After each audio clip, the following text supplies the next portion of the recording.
All right, let's read another Rambler by Dr. Johnson. This is number 31 for Tuesday, July 3rd, 1750. The title of which is The Defense of a Known Mistake, Highly Culpable. It begins with a little Latin here. I'll try it. Non ego mendosos osius defendre moris fallaquia providius arma tenera mes, by Ovid. And then a quote. Corrupted manners I shall ne'er defend, nor falsely witty for my faults contend, by Elphinston. Let me see if I can understand that. Corrupted manners I shall never defend. I'll never defend corrupted manners, or falsely witty for my faults contend. Nor corrupted manners I shall never defend, nor falsely witty for my faults contend. So how does that match with the title? The defense of a known mistake, highly culpable, a known mistake. So you're defending a known mistake, highly culpable. So it means, I think that means highly responsible for the mistake. I don't quite get it, but sometimes I get the quotes, his quotes after the fact. Let's read it. Though the fallibility of man's reason and the narrowness of his knowledge are very liberally confessed, yet the conduct of those who so willingly admit the weakness of human nature seems to discern that the acknowledgement is not altogether sincere, at least that most make it with a tacit reserve in favor of themselves, and that with whatever case they give up the claim of their neighbors, they are desirous of being thought exempt from faults in their own conduct and from error in their opinions. So, okay, let's just pull this apart. There's a quote, there's a footnote here. Where does that footnote belong? Oh, it's for there. Okay, so never mind. The footnote's for the next earlier Rambler. Though reminding myself of the subject of this essay is the defense of a known mistake, highly culpable. Though the fallibility of man's reason and the narrowness of his knowledge are very liberally confessed. So everybody confesses that reason is faulty and our knowledge is limited. Yet the conduct of those who so willingly admit the weakness of human nature seems to discern that this acknowledgement is not altogether sincere. So even though we confess that reason is faulty, our reason is faulty and our knowledge is limited, we don't behave that way. At least that most make it with a tacit reserve in favor of themselves. Okay, we think maybe us, maybe we're a little more reasonable than others. Boy, I do feel that way. And that with whatever ease they give up the claim of their neighbors, they are desirous of being thought exempt from faults in their own conduct and from the error in their opinions. I get it now. Going back to the quote though, corrupted manners I shall never defend, nor falsely witty for my faults contend. So I think now he's taking it about the others and myself. I'm getting closer, I think. But I get that first paragraph now. Next paragraph. The certain and obstinate opposition which we may observe made to confutation, however clear. What? The certain and obstinate opposition which we may observe made to confutation, however clear, and to reproof, however tender, is an undoubted argument that some dormant privilege is thought to be attacked. For, as no man can lose what he neither possesses nor imagines himself to possess, or be defrauded of that to which he has no right, it is reasonable to suppose that those who break out in fury at the softest contradiction or the slightest censure, since they apparently conclude themselves injured, must fancy some ancient immunity violated or some natural prerogative invaded. What? The certain and obstinate opposition which we may observe made to confutation, however clear, and to reproof, however tender. So we're talking about people objecting to people censoring them, right? They're so upset, as if some ancient, certitude was being violated, some ancient, as he said, natural prerogative invaded. I get it. To be mistaken, I think at least. To be mistaken if they thought themselves liable to mistake. To be mistaken if they thought themselves liable to mistake could not be considered as either shameful or wonderful, and they would not receive with so much emotion intelligence which only informed them of what they knew before, nor struggle with such earnestness against an attack that deprived them of nothing to which they held themselves entitled.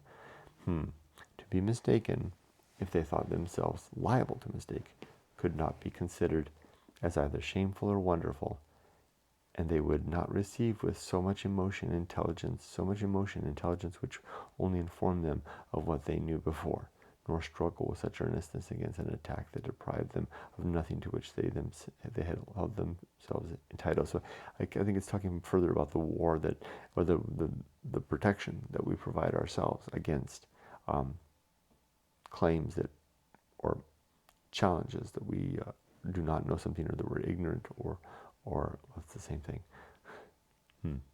Challenges to our certitude. That's a better way to say it. Next paragraph. It is related of one of the, okay, and period. It is related of one. Another, now it continues with, so that was, period was a mistake. It is related of one of the philosophers that when an account was brought him of his son's death, he received it with only this reflection: I knew that my son was mortal. Ah, very stoic.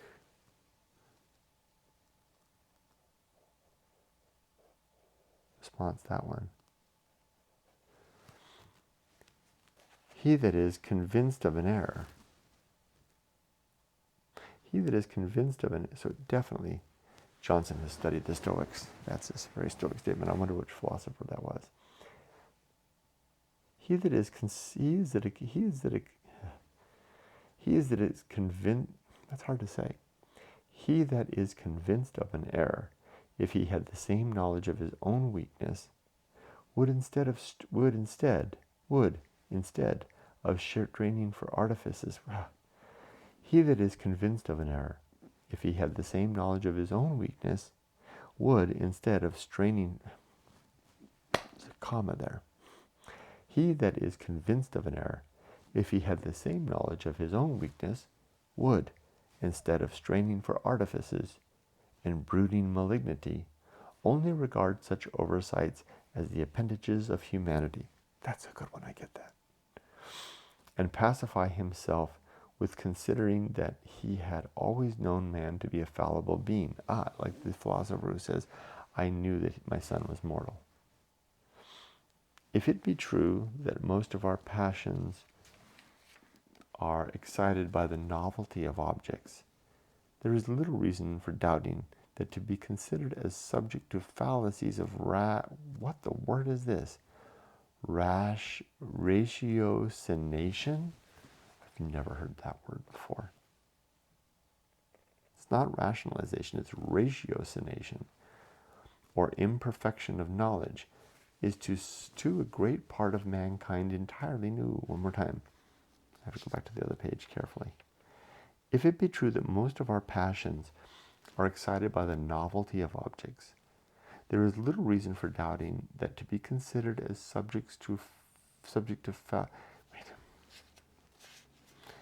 If it be true that most of our passions are excited by the novelty of objects, or we're excited because something is new, there is little reason for doubting that to be considered as subject to fallacies of rational ratiocination or imperfection of knowledge is to a great part of mankind entirely new. The reason for doubting that to be considered as subject to fallacies of rational knowledge is to a great part of mankind entirely new. I don't get that. For it is impossible to fall into any company where there is not some regular and established subordination without finding rage and vehemence produced, only by difference of sentiments about things in which neither of the disputants have any other interest than what proceeds from their mutual unwillingness to give way to any opinion that may bring upon them the disgrace of being wrong. What? I don't get that. Let's do that whole paragraph again. I'll just leave it at that. I'll do it without interruption. I'll try to do it accurately.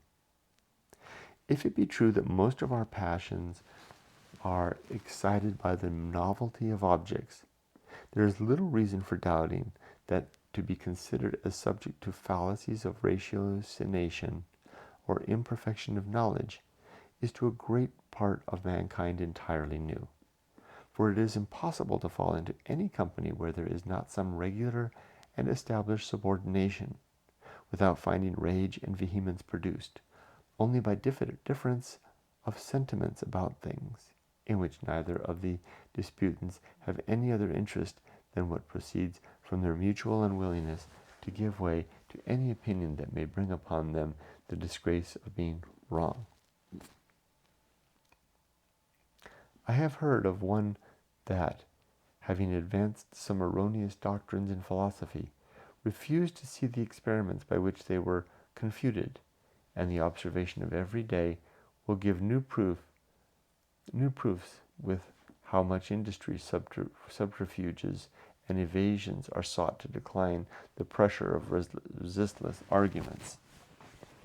How often the state of the question is altered, how often the antagonist is willfully misrepresented, and in how much perplexity the clearest positions are involved by those whom they happen to oppose. What? I have heard of one that having advanced some erroneous doctrine, so he's talking about someone who advanced a wrong doctrine in philosophy, refused to see the experiments by which they were confuted. So he refused to see, someone showed him, here's the demonstration that you're wrong. I refuse to see it. And the observation of every day will give new proofs with how much industry, subterfuges, and evasions are sought to decline the pressure of resistless arguments. Yes, okay. So how much people work to hold on to their positions regardless of the demonstrations otherwise that are wrought by through day-to-day living. How often the state of the question is altered. How often they changed the state of the question, right? How often the antagonist is willfully misrepresented. So the person who's bringing the argument is the argument ad hominem is applied to them. And in how much perplexity the clearest positions are involved by those whom they happen to oppose. What a incredible summation in a single paragraph. That's amazing. So put the word this to this one. This. Of all mortals, none seem to have been more infected with this species of vanity than the race of writers, whose reputation, arising solely from their understanding, gives them a very delicate sensibility of any violence attempted on their literary honor. And it is not unpleasing to remark with what solicitude men of acknowledged abilities will endeavor to palliate absurdities and reconcile contradictions, only to obviate criticism to which all human performances must ever be exposed, and from which they can never suffer, but when they teach the world by a vain and ridiculous impatience to think them of importance. So watch out, the author doing the same thing. Dryden, whose warmth of fancy and haste of composition very frequently hurried him into inaccuracies, heard himself sometimes exposed to ridicule for having said in one of his tragedies, "I follow fate, which does too fast pursue." I follow fate, which does too fast pursue. Yeah, I guess that kind of doesn't make sense. So, circular? I don't know. Circular's not the word, but it's got a circular look to it. That no man could at once follow and be followed it may be thought, too plain to be long disputed. And the truth is that Dryden was apparently betrayed into the blunder by the double meaning of the word fate, to which in the former part of the verse he had annexed the idea of fortune, and in the latter that of death, so that the scene only was, though pursued by death, I will not resign myself to despair, but will follow fortune. Okay, and do and suffer what is appointed. I'll accept that. This, however, was not completely expressed. That's the problem. And Dryden, being determined not to give way to his critics, never confessed Yet he had been surprised by an ambiguity, but finding luckily in Virgil an account of a man moving in a circle with this expression, et se, in Latin, et se sequatre fuquatre. Here, says he, is the passage in, here's a quote. Here, says he, Dryden speaking, talking about the Latin.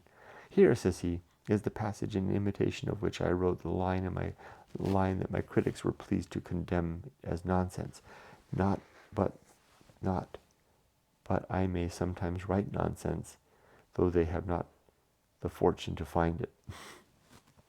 So I'm working hard to protect his face. Going back to the start of that paragraph, what is it? What is the caution that Johnson offers? He says, of all the mortals, none seem to have been more infected with this species of vanity than the race of writers, whose reputation arising solely from their understanding gives them a very delicate sensibility of any violence attempted on their literary honor. So yeah, they're very quick to protect their written works, as we see now with Dryden.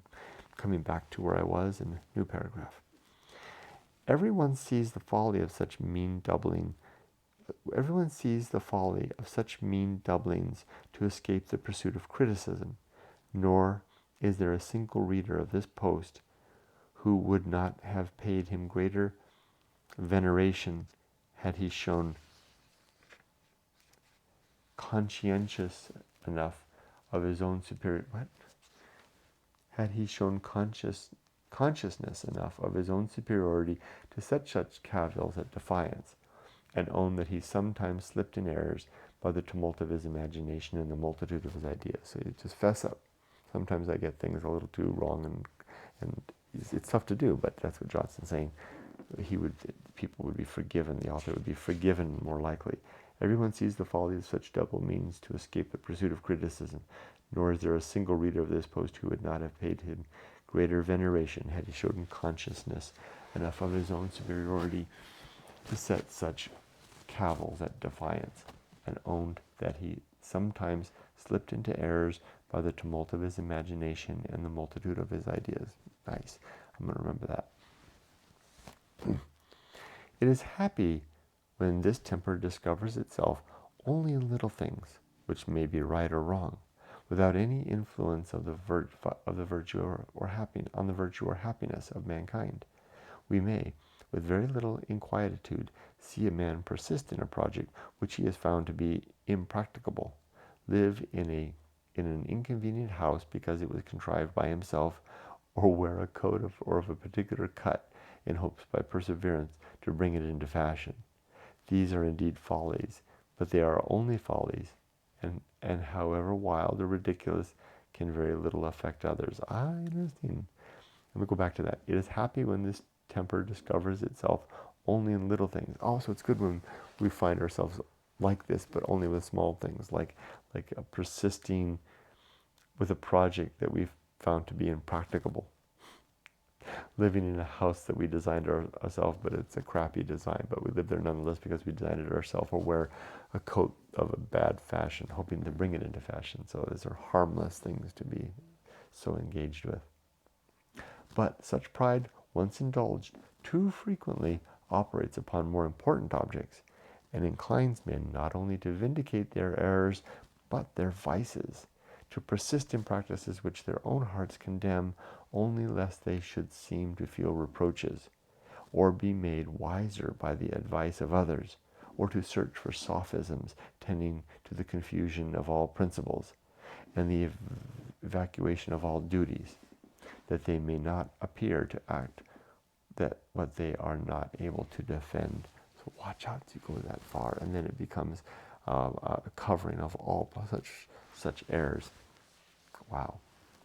Let every man who finds vanity so far predominant as to betray him into the danger of this last degree of corruption pause a moment to consider what will be the consequences of the plea which he is about to offer for a practice to which he knows himself not led at first by reason, but impelled by the violence of desire, surprised by the suddenness of passion, or seduced by the soft reproaches of temptation, and by imperceptible gradations of guilt. Let him consider what he is going to commit, by forcing his understanding to patronize those appetites which it is his chief business to hinder and reform. Let every man who, I'll go back, let every man who finds vanity so far predominant as to betray him to the danger of the last degree of corruption. So watch out if your vanity takes you so far that you're now open and vulnerable to all forms of corruption. Pause a moment to consider what will be the consequence of the plea which he is about to offer for a practice to which he knows himself not led at first by reason, but impelled by the violence of desire, surprised by the suddenness of passion, or seduced by the soft reproaches of temptation, and by imperceptible gradations of guilt. I get it. Yes, yes, yes. Watch out. What led me to this thing? Was it reason? Was it considered reason, or was it these other things? Let him consider that he is going to commit by forcing his understanding to patronize these appetites, which it is his chief business to hinder and reform. The cause of virtue requires so little art to defend it, and good and evil when they have one more time, take a sip. The cause of, wow, this is a heavy thing that you just saying. The cause of virtue requires so little art to defend it, and good and evil, when they have once been shown, are so easily distinguished, that such apologists seldom gain proselytes to their party, nor have their fallacies power to deceive any, but those whose desires have clouded their discernment. I think I get this. Let's try this again. The cause of virtue requires so little art to defend it. It's worth an underline. Why does the cause of virtue require so little art to defend it? Because it's got all truth on its side, all evidence on its side, perhaps. And good and evil, when they have been once shown, are so easily distinguished that the apologists seldom gain proselytes to their party, nor have their fallacies power to deceive any but those whose desires have clouded their discernment. Yes. Holy crap! That's amazing. Yes, you gain those who want something and they're willing to cloud their discernment to get them there. I feel that way when I'm talking to religious apologists. All the best. Oh, that's really amazing.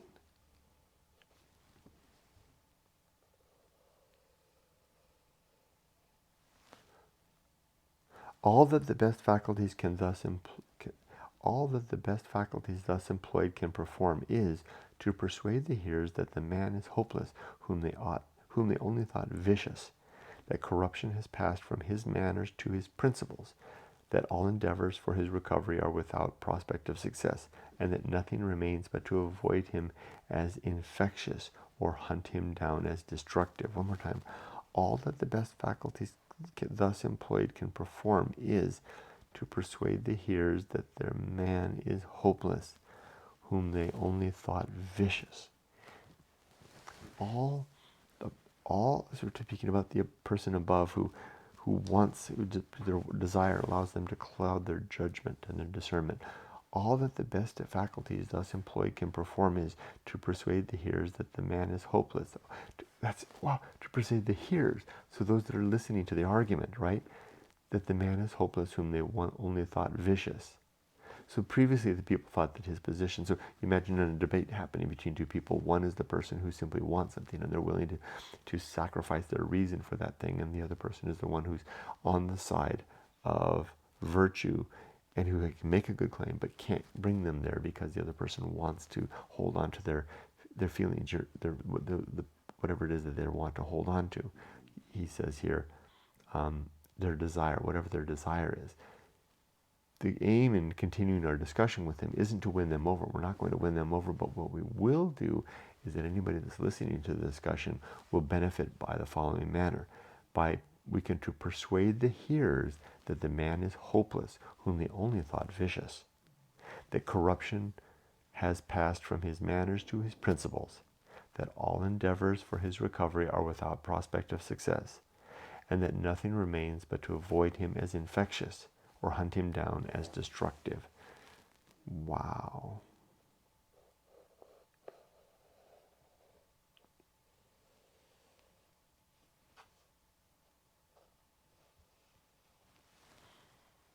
Amazing. But if it be supposed that he may impose on his audience by partial representations of consequences, intricate deductions of remote causes, but if it be supposed that he may impose on his audience by partial representations of consequences, intricate deductions of remote causes, or perplexed combinations of ideas, which, having various relations, appear different as viewed on different sides, that he may sometimes puzzle the weak and well-meaning, and now and then seduce by the admiration of his abilities a young mind still fluctuating in unsettled notions, and neither fortified by instruction nor enlightened by experience, yet what must be the event of such a triumph? Come back to that. But if it be supposed that he may impose, I think he's still talking about the person who is going where their desires want them to go. But if it be supposed that he, that person, may impose on his audience, those listening, by partial representations of consequences, intricate, so these are the ways by he's going to present himself, partial representations of consequences, intricate deductions of remote causes, or perplexed combinations of ideas, I've heard that, which having various relations appear different as viewed on different sides, that he may sometimes puzzle the weak and well-meaning, and now and then seduce by the admiration of his abilities a young mind still fluctuating in unsettled notions, and neither fortified by instruction nor enlightened by experience, yet what must be the event of such a triumph? That's the triumph that that person's after, winning them over. A man cannot spend, and I'm thinking of Christian apologists trying to win over the young and inexperienced in thought by those very means. Or you could substitute any religion, I guess. It's a proselytizing religion besides the Christian one. But the Christian one's the one I'm exposed to most. A man cannot spend all this life in frolic.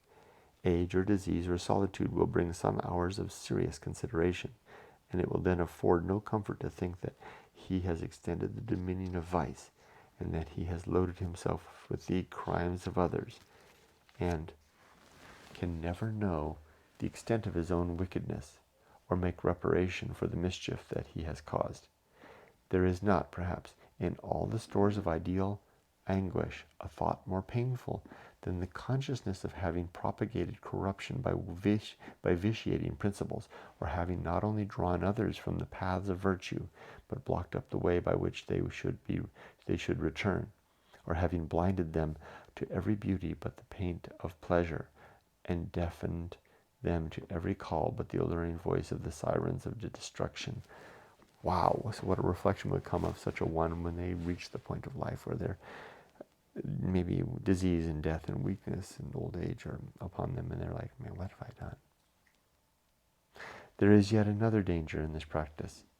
Men who cannot deceive others are very often successful in deceiving themselves. They weave their sophistry till their own reason is entangled, and repeat their positions till they are credited by themselves, by often contending they grow sincere in the cause, and by long wishing for demonstrative arguments, they at last bring themselves to fancy that they have found them. They are then at the uttermost verge of wickedness, and may die without having that light rekindled in their minds, which their own pride and contumacy have extinguished. Contumacy have extinguished. I don't know that word. One more time. There is yet another danger in this practice. Men who cannot deceive others are very often successful in deceiving themselves, right? So their sophistry poisons themselves. The men who can be charged with the fewest fallings, either with respect to abilities or virtue, are generally most ready to allow them. For, not to dwell on things of solemn and awful consideration, the humility of confessors, the tears of saints, and the dying terrors of persons eminent for piety and innocence, it is well known that Caesar wrote an account of the errors committed by him in his wars on Gauls, and that Hippocrates, whose name is perhaps in rational estimation greater than Caesar's, warned posterity against a mistake into which he had fallen. So much, says Sellus, does the open and artless confession of an error become a man conscious that he has enough remaining to support his character. What? The men who can be charged with the fewest failings, either with respect to abilities or virtue, are generally most ready to allow them for. Okay, so the ones who can be charged with the fewest failings are the ones who can allow the ones that they do have. And I like this quote here. Warned that posterity against a mistake into which he had fallen. So Hippocrates warned, he wrote about a mistake that he had fallen into, and he's warning the future against that same mistake. So much, says Sallust, does the open and artless confession of an error become a man conscious that he has enough remaining to support his character. So much does the open and artless confession of an error become a man conscious that he has enough remaining to support his character. I don't necessarily float so much what remaining? So much virtue? So much becomes a conscience. Oh, conscience. It so much becomes a man of conscience that he has enough. That becomes a man conscious. No, conscious. That's not it. I read that wrong. Conscious that he has enough. I don't know, enough what? Enough character? Enough. One more time. It is well known that Caesar wrote an account of the errors committed by him in his wars on Gauls, and that Hippocrates, whose name is perhaps rational estimation, whose name is perhaps in rational estimation greater than Caesar's, warned posterity against the mistake into which he had fallen.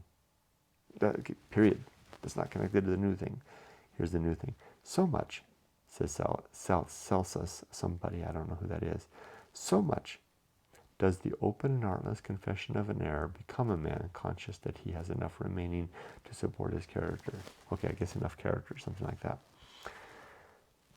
I think I get it. Last paragraph. As all error is meanness, it is incumbent on every man who consults his own dignity to retract it as soon as he discovers it, without fearing any censure so much as that to his own mind, as justice requires that all injuries should be repaired. It is the duty of him who has seduced others by bad practices or false notions to endeavor that such as have adopted his errors should know to his retraction, and that those who have learned vice by his example should by example be taught amendment. Let's go through that again. As all error is meanness, it is incumbent on every man who consults his own dignity to retract it as soon as he discovers it. So if you understand that all error is meanness, that's like lowness. It is incumbent on every man to consult his own dignity to retract it as soon as he discovers it error, without fearing any censure so much as that of his own mind, without fearing what others might say about criticizing him, other than his own mind if he doesn't do it. As justice requires that all injuries should be repaired, it is the duty of him who has seduced others by his practices or false notions to endeavor that they, as have adopted his errors, should know his retractions, and that those who have learned vice by his example should by his example be taught amendment. Very good. I really liked that. I think I got a lot out of this one about the importance of, let's go back to the title, the importance of, as an author, to be not so in love with what I've penned down, because I guess that's the hard thing. Once you've penned it down, it's hard to adjust later if someone catches you in an error, and to not sell myself out. There are another number of significant points there, but I think I get it. But most importantly, there at the end, to be ready to amend the wrongs that I made and the consequence of those, and to go to those to whom I may have made those wrong notions and try to make it better. Remember, the title of this is The Defense of Known Mistake, Highly Culpable. Now I get it. The defense of known mistake, highly culpable. So you're trying to defend a known mistake to which you are culpable to be held liable. And let's go back to the quote here at the beginning. Corrupted manners I shall never defend, nor falsely witty for my faults contend. Okay, corrupted manners I shall never defend. So I have bad manners, I won't defend that. I'll simply fess up to them.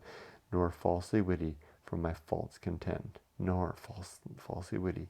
So if I'm witty but it was an error, will I fight? He won't fight to protect even his best said utterances, should they be shown to be false. He will confess them outright. Very well. Get it? I get it now. What an excellent rambler. Thanks for joining me.